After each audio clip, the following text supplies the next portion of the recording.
আমার মাসি আমাদের বাড়িতে 1 মাস থাকতে এসেছিলেন। সেই সময় মা বিভিন্ন প্রতিষ্ঠানের দর্শনে বেরিয়েছিলেন। বাবাও কাজে ব্যস্ত ছিলেন। ওই সময় আমি মাসির সাথে বাসায় একা ছিলাম। মাসির সৌন্দর্য আমার চোখে স্থির হয়ে গিয়েছিল। একদিন রাতে আমার শরীরে কারো হাত অনুভব করলাম। ঘুম থেকে উঠে দেখি মাসি আমার পাশেই ঘুমাচ্ছেন। এই বলে মাসি আমার হাতটা এমন জায়গায় নিয়ে গেল যে আমি নেশাগ্রস্ত হয়ে পড়লাম আর জ্ঞান হারিয়ে ফেললাম। তারপর মাসি আমার সাথে সারা রাত। বাকি ঘটনাটি গল্পতেই বলছি। আমার নাম সাগর।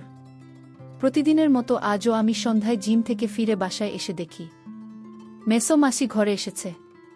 আমি তাকে দেখে খুব খুশি হয়েছিলাম।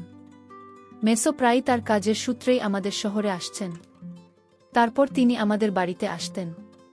কিন্তু মাসি তার বিয়ের 4 বছর পর প্রথমবার আমাদের বাড়িতে আসেন। মাসি আমাকে দেখামাত্রই আমার কাছে চলে এলেন। সে আমার মাথা ছুঁয়ে বলল, আরে সাগর, গত 4 বছরে তুমি কত বড় হয়ে গেছ। আমিও মাছের খোঁজ খবর নিচ্ছিলাম। এমন সময় পিছন থেকে মেসো এসে আমাকে বললেন মেসো তার বাসায় যাওয়ার জন্য প্রস্তুত হলেন। আমি ভেবেছিলাম মেসো মাসি অন্তত 23 দিন আমাদের বাসায় থাকবেন। কিন্তু মাসি আমাদের বাসায় থাকতে থাকতে মেসো চলে যেতে লাগলেন। আমরা সবাই মেসোকে তার গাড়িতে উঠিয়ে দিয়ে বাড়ি ফিরলাম। রাতে মা মাসির সাথে তার ঘরে বসে গল্প করছিল। তারপর মাকে বাইরে ডেকে জিজ্ঞেস করলাম মাসি কেন ওর বাড়িতে গেল না। ওদের মধ্যে কি কোনো ঝগড়া হয়েছিল? মা বলল না, সাগর মিশর কিছু কাজ ছিল, তাই তিনি আমাদের বাড়িতে বেশিক্ষণ থাকতে পারেননি। আর তোমার মাসেই শহরের একজন ডাক্তারের কাছে 1 মাস ধরে চিকিৎসা নিচ্ছেন এবং তিনি আগামী 1 মাস আমাদের বাড়িতে থাকবেন। এটা তোমার জন্য আনন্দের বিষয় হবে, কারণ এখন আমি আমার বন্ধুদের সাথে যাচ্ছি। এমন পরিস্থিতিতে তোমার খাবার দাবারের সমস্যা হতে পারে, কিন্তু এখন আর দাসী খুঁজতে হবে না। তোমার মাসি ঘরের সব কাজ করবে। মনে করলেন এই ব্যাপারটা ঠিক আছে, তাই আমি আমার রুমে চলে গেলাম। মাসি কোনো চিকিৎসার জন্য এসেছেন? আমি এটা জিজ্ঞেস করিনি। মাসির আগমনের আগে মা কলোনির এক বন্ধুকে নিয়ে মন্দিরে যাওয়ার পরিকল্পনা করেছিলেন। তার যাত্রা হবে 2 দিনের মধ্যে। এখন সে কয়েকদিন বাড়িতে থাকবে না এবং এটা সে মাসিকে আগেই জানিয়েছিল। মাসি বললেন, তুমি কোনো চিন্তা না করে দর্শনে যাও দিদি, আমি ঘরের সব কাজ করব আর সাগরকে খুব ভালো করে দেখাশোনা করব। এরপর দিন পরিকল্পনা মাফিক মা তার বন্ধুদের নিয়ে ঘুরতে রওনা হলেন। তার যাত্রা ছিল 15 দিনে। আমার বাবা প্রায় তার পরিবহন ব্যবসার কাজে বাইরে থাকতেন এবং তিনিও গতকাল সকালে শহরের বাইরে চলে যান। এখন আমি মাছের সাথে বাসায় একা ছিলাম। মা বাড়ি থেকে বের হতেই আমাকে বারবার কল করতে লাগলেন। তিনি আমাকে নিয়ে খুব চিন্তিত ছিলেন। সন্ধ্যায় বাসায় এসে খাবার তৈরি করতে রান্নাঘরে যেতে লাগলাম। তারপর দেখলাম মাসি রান্নাঘর থেকে আমার খাবার নিয়ে বের হচ্ছেন। প্রতিদিন নিজের খাবার নিজেই রান্না করতাম। মা বলতেন, আমাকে তোমার খাবার ইত্যাদিতে একেবারে অন্তর্ভুক্ত করো না। তুমি যে খাবার চাও তা নিজেই রান্না করো। প্রতি সন্ধ্যায় আমি 2টা সেদ্ধ ডিম এবং স্যুপ খেতাম। কিন্তু আজ মাসি আমার খাবার আগে রেডি করে রেখেছিলেন। সেদিনই আমি প্রথমবারের মতো তৈরি খাবার পেয়েছিলাম। আমি মাসিকে জিজ্ঞাসা করলাম তিনি আমার ডায়েট সম্পর্কে কিভাবে জানলেন এবং তিনি উত্তর দিলেন যে তিনি বিকেলে আমার রুম পরিষ্কার করতে গিয়েছিলেন এবং তিনি সেখানে আমার সম্পূর্ণ ডায়েট চার্ট দেখেছেন, যেটিতে কোনোদিন কি খাবার সবই লেখা ছিল। আমি বললাম, বাহে মাসি, আপনি তো খুব স্মার্ট। আমি খুব খুশি হয়েছিলাম, কারণ আমি তৈরি খাবার পেয়েছি। আমি মাছের প্রশংসা করলে তিনি হাসলেন। পরের 2 দিন এভাবেই কেটে গেল। প্রতিদিন আমার ব্যায়ামের চার্টও পড়ার সময় মাসি আমার জন্য সময়মতো খাবার তৈরি করতেন এবং আমি ঠিক সময়ে সবকিছু পেতাম। 2 দিন পর মায়ের কোল। আমি মাকে বললাম, মা, এখন বারবার ফোন করেও না। গত 3 দিনে তোমার কাছ থেকে 10টা ফোন এসেছে। তুমি আমাকে নিয়ে চিন্তা করা বন্ধ করো। মাসি আমাকে আমার ডায়েট থেকে খাবার সবই ঠিক সময়ে দিচ্ছেন।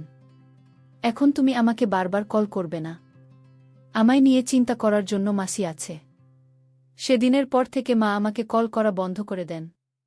কখনো কখনো তিনি 1টি বা 2টি মেসেজ পাঠাতেন। সেই রাতে মাসি আমার রুমে এলেন। তিনি বললেন, আজ ঘুমাতে পারছি না।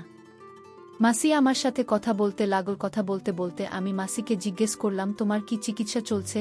এ বিষয়ে মাসি বলেন, মা হওয়ার বিষয়। আমি তাকে আর কোনো প্রশ্ন করিনি। তারপর হঠাৎ বিদ্যুতের মতো একটা বিকট শব্দে মাছি ভয় পেয়ে গেলেন। ভয় পেয়ে মাছি আমার কাছাকাছি আসতে লাগলেন।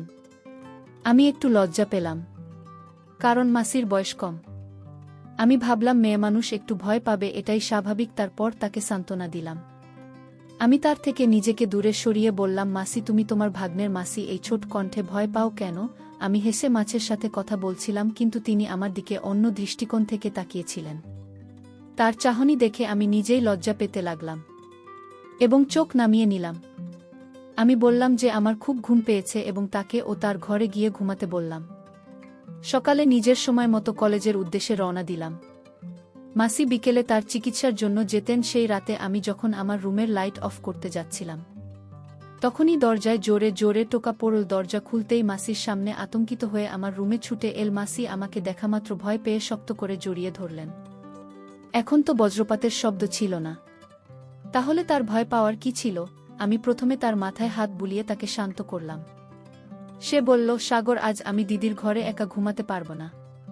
আমার অদ্ভুত অদ্ভুত চিন্তা আসছে। হয় তুমি আমার ঘরে ঘুমাও, না হয় আমাকে তোমার সাথে তোমার ঘরে ঘুমাতে হবে। আমি মাসিকে শান্ত করে জিজ্ঞেস করলাম, তুমি কিসের ভয় পেয়েছ? এই বিষয়ে মাসি বললেন, আমি যে ডাক্তারের কাছ থেকে চিকিৎসা নিচ্ছি, তিনি আমার সঙ্গে কি করবেন বলতে পারবো না, তাই আমি ভয় পাচ্ছি। আর আমার মাথায় বারবার অদ্ভুত ভাবনা আসছে, যেন সেই ডাক্তার আমাকে এই কথা বলল। মাসির এত কাছে থাকাটা আমার মনে হয় অদ্ভুত চিন্তা নিয়ে আসছিল। জানি না মাসির কি হয়েছে, তার ভিতর মুখ কিছুক্ষণ আগেই দেখেছি, তাই বারবার ওকে নিজের থেকে দূরে রাখতে পারছিলাম না। তাই আমি ঘরের বাতি জ্বালিয়ে দিলাম। বাতি জ্বালাতে মাসি আমার থেকে দূরে চলে গেলেন। পরের দিন আমি আমার মাসির সাথে সেই হাসপাতালে গেলাম যেখানে তিনি চিকিৎসাধীন ছিলেন। আমি হাসপাতালের পরিবেশ তো আমার ঠিকই লাগে এবং ডাক্তার মাসিকে চিকিৎসা করতে লাগল। সে অনেক বড় মতো ছিল। মাসি আমাকে তার সম্পর্কে কেন এমন কথা বলছিল? মাসেই চিকিৎসা শেষ করে বেরিয়ে এল, তার মুখ বিষণ্ণ দেখাচ্ছিল। আমি যখন তাকে তার মুখ বিবর্ণ হয়ে যাওয়ার কারণ জিজ্ঞেস করলাম, সে বলল, কিছু না, আমি প্রতিদিন এই চিকিৎসা পেয়ে বিরক্ত হয়ে গেছি। মাসির বিষণ্ণ মুখ দেখে তাকে বললাম, চিকিৎসার কথা বাদ দিন, আজ আমি তোমাকে আমার সাথে সিনেমা দেখতে নিয়ে যাব। আমি ভাবলাম সে একটু ঘুরবে কি না, তাহলে হয়তো সে কিছুটা স্বস্তি পাবে, কারণ গ্রামে সিনেমা হল কোনো জিনিস ছিল না এবং মেসো মাসিকে খুব একটা বেড়াতেও নিয়ে যেতেন না। আমি এটা খুব ভালো করেই জানতাম, যত তাড়াতাড়ি সে শুনল যে আমি তাকে বেড়াতে নিয়ে যাচ্ছি, মাছির মুখ উজ্জ্বল হয়ে উঠুন। অর্ধেক মুভি দেখার পর মাসি আমার হাত ধরে কিছুক্ষণের মধ্যেই আমার কাঁধে মাথা রেখে ঘুমিয়ে পড়লেন। বাসায় আসতেই মাসি বললেন, সাগর, আজকে তুমি আমায় একটা স্মরণী দিন করে দিল, আমি এই দিন ভুলব না। তিনি আরও বললেন, আজ মনে হচ্ছিল আমি নিজের সাথে না, আমার প্রিয়জনের সাথে গেছিলাম। মাসের কথা বলা বন্ধ করে দিন। কিন্তু আমি বুঝতে পারলাম প্রিয় বলতে কি বোঝাতে চাই। আমি তোর কথা এসেছিলাম এবং তাকে বাড়িতে রেখে আমার জিমে চলে গেলাম। আমি জিম থেকে ফেরার সাথে সাথে রাতের খাবার খেয়ে স্নান করতে গেলাম। স্নানের পর রুমে গান শুনে মনকে সতেজ করছিলাম। তখন হঠাৎ মনে হলো আমার রুমে বা বিছানায় কেউ একজন এসেছে। আমি চোখ খুলে দেখি মাসি আমার সামনে দাঁড়িয়ে আছে। মাসি আমার সামনে অন্যরকম অবস্থায় দাঁড়িয়েছিলেন, প্যান্ট শার্ট পরে দাঁড়িয়েছিলেন। মাসিকে এমন দেখা মাত্রই আমার অবস্থা খারাপ হয়ে গেল। তখনই আমি ওকে আমার থেকে দূরে ঠেলে দিয়ে বললাম, মাসে কি করছিলেন? মাছি উত্তর দিলেন, সাগর, তুমি প্রতিদিন এত পরিশ্রম করে জিম থেকে ফিরে আসে, আমি শুধু তোমার পরিশ্রম বা কষ্ট দেখছিলাম। ভালো না লাগলে দুঃখিত বলে মাসি আমার দিকে পিঠ ফিরিয়ে দাঁড়ালেন।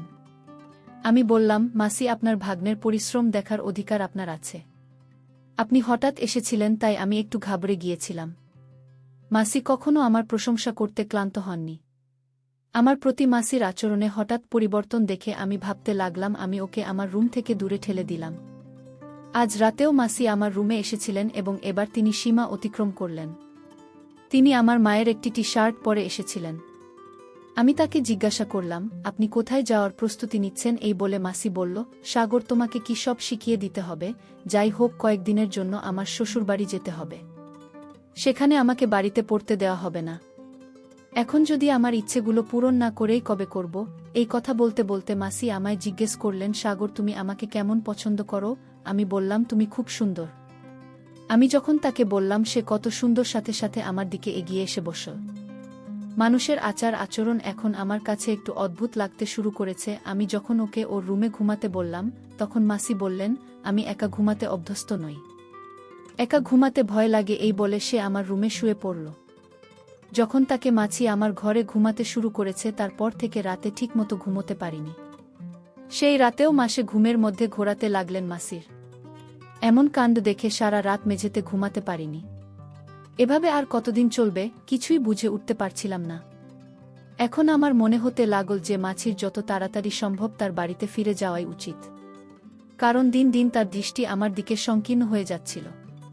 পরের দিন দুপুর 2টায় ঘুম থেকে উঠে রেডি হয়ে ঘর থেকে বেরিয়ে দেখি বাবা বাইরে। আমাকে দেখামাত্রই বাবা বললেন, সাগর উঠেছে, উঠতে এত সময় লাগার কিভাবে? আমি বাবার কাছে মাসির অভিযোগ করিনি। আমি তাকে মিথ্যা বলেছিলাম যে আমি রাতে সিনেমা দেখেছি, তাই দেরি করে ঘুমিয়েছিলাম। বাবা বলল, ঠিক আছে। ও খাবার খেয়ে বিশ্রাম নিতে চলে গেল। বাবা বাড়িতে এলে কিছুটা স্বস্তি পেলাম বা বিশ্রাম নিতে রুমে চলে গেলেন। ঠিক তখনই মাসি আমাকে খাবার টেবিলে খেতে বসিয়ে দিলেন। সে আমাকে এভাবে খাবার পরিবেশন করছিল যেন সে আমার নতুন বউ। কোনো রকমে মাথা নিচু করে খাবার খেলাম। সেই রাতে আমি ভালো ঘুমিয়েছিলাম, কারণ বাবা বাড়িতে ছিলেন বলে মাসি আমার রুমে আসেনি। রাতে বাবা আমার রুমে শুয়েছিলেন। পরের দিন বাবা নাস্তা করে চলে যাওয়ার সময় বাবা বললেন, আমি 4 দিন পর বাড়ি ফিরব। মানে বাবা বাড়িতে এসেছেন মাত্র 1 দিনের জন্য। বাবা, তুমি 4 দিন বাড়িতে থাকবে না? এ কথা শুনে মাসির মুখের ভাব বদলে গেল। সে হঠাৎ অদ্ভুত চোখে আমার দিকে তাকাতে শুরু করল। বাবা চলে যাবার সাথে সাথে আমি আমার রুমে গেলাম জিনিসপত্র সংগ্রহ করতে, সবকিছু জোগাড় করে। যখন হলে এলাম তখন আমার পরনে ছিল একটি মাত্র জুতা। ঠিক তখনই মাসির চিৎকারের আওয়াজ শোনা গেল। তার চিৎকার শুনে আমি দৌড়ে সেখানে যাই। সাগর, তাড়াতাড়ি ভিতরে, সে আমাকে বাঁচাও। মাছি বারবার এই কথা বলছিল। তার চিকিৎসা এখনো কয়েকদিন বাকি ছিল, তাই তার কিছু হতে পারে এই ভয়ে আমি খুব ঘাবড়ে গিয়েছিলাম। তারপর সোজা বাথরুমে ঢুকলাম। যে আমি বাথরুমে গেলাম সেখানে আমি গরম জলের বাষ্প দেখিনি, গিজার লিক হতে দেখিনি। সেখানে আমি এমন কিছু দেখেছি যা আমার দেখা উচিত হয়নি মাসিকে। আমি এমন অবস্থায় দেখলাম যে অবস্থায় তাকে দেখা আমার উচিত ছিল না। আমাকে এখান থেকে যেতে দাও। আমি তাকে বললেও মাসি আমাকে ছাড়তে রাজি ছিলেন না। তখন আমি বললাম, এখন আমাকে ছেড়ে না গেলে আমি মাকে ফোন করে সব খুলে বলবো। আমি মায়ের নাম নেওয়ার সাথে সাথে মাসি আমার থেকে মুখ ফিরিয়ে নিয়ে বলতে লাগলেন, সাগর প্লিজ, দিদিকে কিছু বলবে না। এবং সে আমাকে মিনতি করতে লাগল।